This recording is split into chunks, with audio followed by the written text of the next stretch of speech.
my random act of creativity is journaling and sorting through just different feelings, just in general as a human being, so that I'm able to create um, from a clear place, and I'm able to create from a space of self-love, gratitude, so and some peace, some peacefulness. So um that has that's my random act of creativity that I would truly do, because and it's just like, learning how to not make things so deep. They can be deep, they can be whatever, but try to make it as simple as possible to digest, because when I started overthinking journaling, it was too much. It was daunting and not therapeutic and helpful. But if I take it at my pace and do it when I need to get some things off of my mind, do it when I'm feeling anxious and pressured or fearful or whatever the case, do it in those different times so that I can give myself a little bit more clarity, and we can walk through it, and I can walk through these different things that I feel are in the moment weighing me down, so that I can be able to unabashedly create.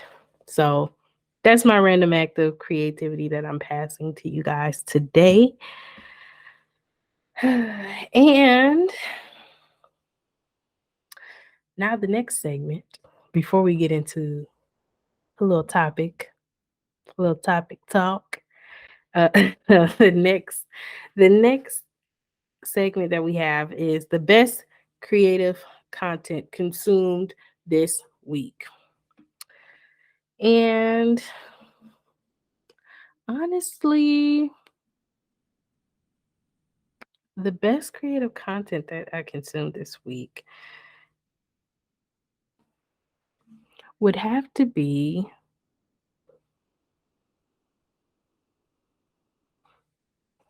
I think for me, it's the Balanced Black Girl podcast. Now, this is a podcast, and we have amazing podcasts on this network. So let me be very clear. You can always uh, get some good old creative content there and here. If you over here, check out the other episodes. But I love the Balanced Black Girl podcast, because it is a podcast um that puts to the forefront Black women being vulnerable, Black women being able to uh, express themselves and to be able to heal themselves in that space. And the lady's voice is so freaking soothing. It's insane. So that's some of the best content. And honestly, it's not a whole bunch to go in on about it. It's just, I implore you guys to give that a good look, give it a listen, if you will, or don't. But that's something that has been pouring into me this week as far as creative content that I've consumed. So I implore you to look into that. And so very brief on that this week. Um, so yeah, I definitely love it and think you should give it a listen. So now we done been through the segments. We done talked about some things, and we done got some things off of our chest. Are really mine. But I just share some different things with you guys, and again, we're exploring these segments, and I'm okay with that, okay? I hope you guys are too. So that leads me into the topic that I just want to touch on today, which is creating outside of your comfort zone. And y'all, it is scary. It's scary out here. Like, you know what I mean? Like, even doing like creating out these segments, for me, it was really tough to, it wasn't tough, but it was like, it was a good challenge to be able to think of maybe some good segments and that incorporated well into this podcast, that can allow me to organize my thoughts a little bit better and have a little bit more clarity when I'm talking to all of you, especially on a solo episode where it can just feel super weird to just be talking, you know. You just be talking to talk, and it's not necessarily anyone to have that conversation back with. And so that's like, even doing the solo episodes in and of themselves, for me, that is something that is different for my comfort zone, because I can talk to anybody and we can have a conversation. We can do that. But it's, like, I feel like everybody might talk to themselves, like, their inner self. You talk to yourself while you're doing different things, or you talk things out and say it out loud, think out loud, or anything like that. But it's like, it's outside of the comfort zone, even doing solo shows. But the show must go on, honey. And and hopefully you guys enjoy them. And I'm learning to be more comfortable with them as we continue to do more and more, and we continue to connect as a community. But that is outside of my comfort zone. And it's like, okay, great. It's excellent to be comfortable and to be able to do things that are gratifying to you, that you want to do, that resonate with you, all of these things, all these beautiful, wonderful, amazing, marvelous things. But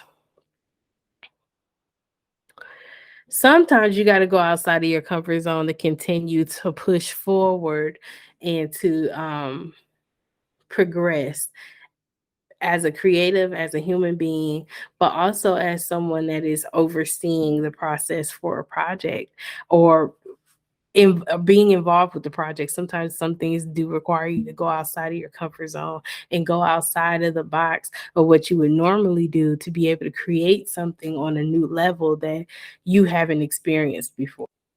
So creating outside of your comfort zone, I'm gonna be the first to say, sometimes it can feel overrated. It can kind of just feel like, well, who am I doing this for? Why am I even on this type of time? Because it's just like, I I have a lane.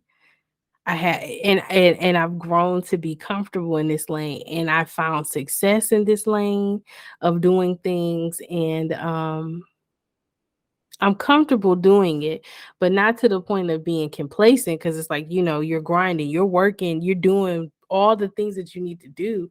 Nothing is stopping, but you're like, this is what I know. This is what I understand. This was always like, this is the vision. But sometimes we can go into a rut creatively when we only stick to certain things. Because it's like, you can have different favorite foods and favorite meals. Sometimes you have meals that you can eat every day, all day, and you wouldn't, and it wouldn't stop nothing.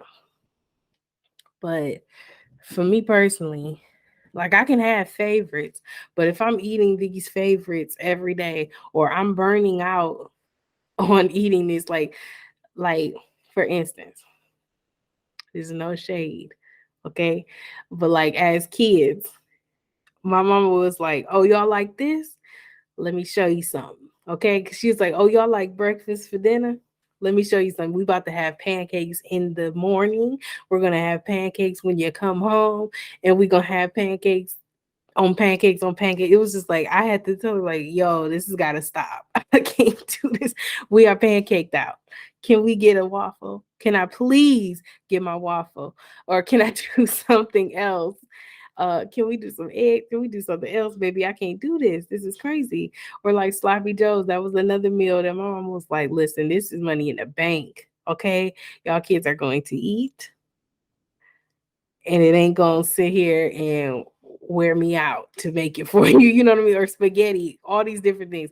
Nothing's wrong with any of these meals. I'm just saying, like, it was a point where me and my brothers had to say, like, girl, let's slow down on on this. Can we get a burger? Can we do something else? Can we do a little bit of a different thing? And so I think creatively it can be that same way, and it can be that same kind of concept when thinking with like creating comfort zones creatively and then moving outside of these comfort zones to be able to do different things. It's like, okay, you can have a comfort zone. This can be your realm of creativity that you're going to operate in and you're going to flourish in. However, you got to try a little something else. And then sometimes you might try it something else outside of your comfort zone. You may actually push through. And it's a couple things that can happen when you do, like, first of all, making the decision to even go outside your comfort zone is rough, because it's like, this is what I know, this is what I'm comfortable with, this is the formula that has proven to be successful for me. This is like, especially like when you're just starting out in your career, and you're just building your creativity out, it can feel like I have to stay in this lane. People just started giving me some type of traction. People just started, buying into the vision that I always knew was there, but they just now understanding, you know what I mean? Like, they're just now getting with the team, and that's cool. But like, I want to make sure that I'm, rocking with them and giving people who do see your vision, who do support your vision, you want to give them something to hold on to and something to rock with and some consistency, some continuity. Like, they know that they're going to do it. And like, sometimes some people are really routine driven. They need this stuff to be the same. You know what I'm saying? I need you to feel me and rock with me the same way. But the thing that happens with that is that people evolve and people change, and people need to be able to have the space to do that and the permission to be able to be evolved and to be able to grow beyond this point and be able to take the different risks necessary once they're growing beyond this point of comfort. Also, I feel like, so my view on it is, it's really scary to do. But I also feel like it's a lot of reward to be had when you do kind of take some risks. They should be thought out risks, though. You shouldn't just be out here wilding. But not all the time, at least. Sometimes it's fine, but like, it's just me speaking for me. It's like, I don't want to be out here wilding, but I do want to be out here trying different things, trying new methods of creativity and seeing what sticks, seeing what skills I can gain from this. And if it don't work out, we can go right back to the formula and tweak it a different way, or we can figure out and analyze what went wrong in this scenario and figure out how we can come back better next time, or we can come harder the next time.